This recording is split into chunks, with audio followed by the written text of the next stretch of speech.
بسم اللہ الرحمن الرحیم۔ السلام علیکم ورحمۃ اللہ وبرکاتہ۔ Learn Islam with stories channel میں آپ کو خوش آمدید کہتے ہیں۔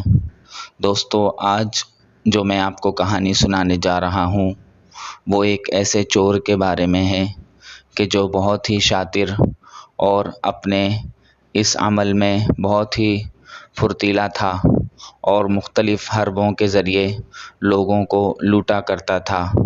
کہانی میں آگے چلنے سے پہلے آپ سے گزارش ہے کہ میرے اس چینل کو سبسکرائب کریں اور کہانی مکمل سنیں، کیونکہ ہر کہانی کے آخر میں کوئی ایسی نصیحت ہوتی ہے کہ جو انسان کے لیے فائدہ مند ہوتی ہے، اور یہ کہانی بھی اس نصیحت اور فائدے سے بھری ہوئی ہے کہ کس طریقے سے دنیا میں لوگ ہوا کرتے ہیں اور کس طریقے سے دھوکے بازی کے معاملات کرتے ہیں۔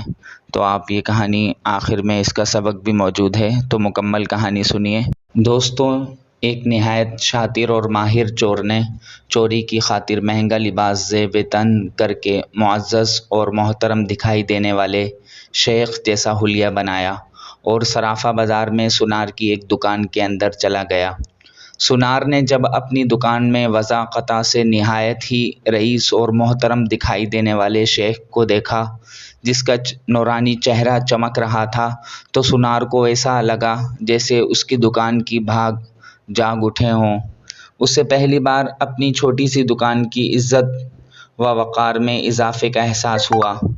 سونار نے آگے بڑھ کر شیخ کا استقبال کیا۔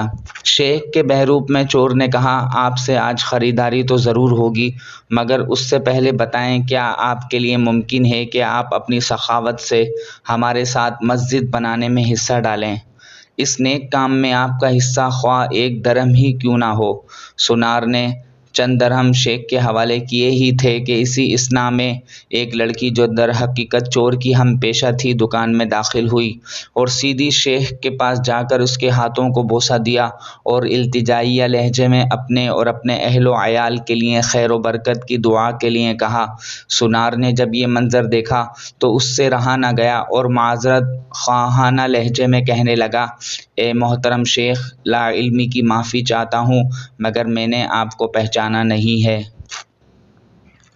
لڑکی نے یہ سن کر تعجب کا اظہار کیا اور سونار سے مخاطب ہو کر کہنے لگی، تم کیسے بد نصیب انسان ہو، برکت، علم، فضل اور رزق کا سبب خود چل کر تمہارے پاس آ گیا ہے اور تم اسے پہچاننے سے قاصر ہو۔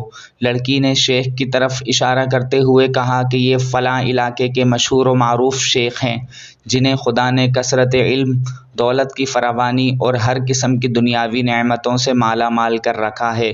انہیں انسانوں کے بھلے کے سوا کسی چیز کی حاجت نہیں ہے۔ لوگ ان کی ایک جھلک دیکھنے کے لیے بے تاب رہتے ہیں۔ سونار نے شیخ سے معافی مانگتے ہوئے کہا کہ شیخ صاحب، میں معافی کا طلبگار ہوں۔ میرا سارا وقت اس دکان میں گزرتا ہے اور باہر کی دنیا سے بے خبر رہتا ہوں، اس لیے اپنی جہالت کی وجہ سے آپ جیسے برگزیدہ ہستی کو نہ پہچان پایا۔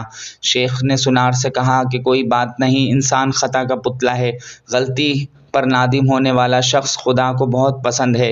تم ایسا کرو، ابھی میرا یہ رومال لے لو اور 7 دن اس سے اپنا چہرہ پوچھتے رہو۔ 7 دنوں کے بعد یہ رومال تمہارے لیے ایسی برکت اور ایسا رزق لے آئے گا جہاں سے تمہیں توقع بھی نہ ہوگی۔ جوہری نے پورے ادب و احترام کے ساتھ رومال لیا، اسے بوسہ دیا، آنکھوں کو لگایا اور اپنا چہرہ پوچھا تو ایسا کرتے ہی وہ بے ہوش ہو کر گرا۔ اس کے گرتے ہی شیخ اور اس کی دوست لڑکی نے سونار کی دکان کو لوٹا اور وہاں سے فوراً رفو چکر ہو گئے۔ اس واقعے کو جب 4 سال گزر گئے اور سونار رو دھو کر اپنا نقصان بھول چکا تھا تو 4 سال کے بعد پولیس کی وردی میں ملبوس 2 اہلکار سونار کی دکان پر آئے۔ ان کے ساتھ وہی چور شیخ تھا جس کو ہتھکڑیاں لگی ہوئی تھیں۔ سونار اسے دیکھتے ہی پہچان گیا۔ ایک پولیس والا سونار کے پاس آ کر پوچھنے لگا، کیا آپ اس چور کو جانتے ہیں؟ کیونکہ آپ کی گواہی سے ہی قاضی اسے سزا سنا سکتا ہے۔ سونار نے کہا، کیوں نہیں، اس نے فلاں طریقے سے مجھے بے ہوش کر کے میری دکان لوٹ لی تھی۔ پولیس والا شیخ کے پاس گیا اور اس کی ہتھکڑی کو کھولتے ہوئے کہنے لگا، تم نے جس طرح دکان لوٹنے کا جرم کیا تھا ٹھیک اسی طرح وہ ساری کارروائی دہراؤ، تاکہ ہم طریقہ واردات کو لکھ کر گواہ سمیت قاضی کے سامنے پیش کر کے تم پر فرد جرم عائد کروا سکیں۔ شیخ نے بتایا کہ میں اس طرح داخل ہوا اور یہ کہا، اور میری مددگار لڑکی آئی، اس نے فلاں فلاں بات کی۔ پولیس والے نے جیب سے ایک رومال نکال کر شیخ کو تھمایا۔ شیخ نے سونار کے پاس جا کر اسی طریقے سے اسے رومال پیش کیا تو پولیس والا سونار سے کہنے لگا، جناب آپ بالکل ٹھیک اسی طریقے سے رومال کو چہرے پر پھیریں جیسے اس دن پھیرا تھا۔ سونار نے ایسا ہی کیا اور وہ پھر سے بے ہوش ہو گیا۔ شیخ نے اپنے دوستوں کی مدد سے دوبارہ دکان لوٹ لی، جنہوں نے پولیس والوں کا بھیس بدل رکھا تھا۔ آج ہمارے ملک کا بالکل یہی حال ہے۔ ہر 4 سال بعد چور بھیس بدل کر ہمارے پاس آتا ہے اور چکنی چپڑی باتوں سے ملک اور عوام کا سامان لوٹ کر پتلی گلی سے نکل لیتا ہے۔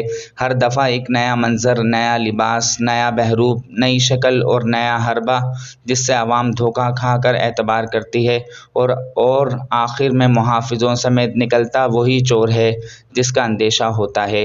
اللہ تبارک و تعالی سے دعا ہے کہ ہمیں تمام پریشانیوں سے اور تمام ظالم حکمرانوں سے خلاصی عطا فرمائے اور نیک اور عادل حکمران عطا فرمائے جو اسلامی طرز پر حکومت کرنے والا ہو۔ اگر میری کہانی اچھی لگی ہو تو چینل کو سبسکرائب ضرور کیجیے گا اور اس ویڈیو کو لائک کریں اور آگے دوستوں میں شیئر کریں۔ اللہ حافظ۔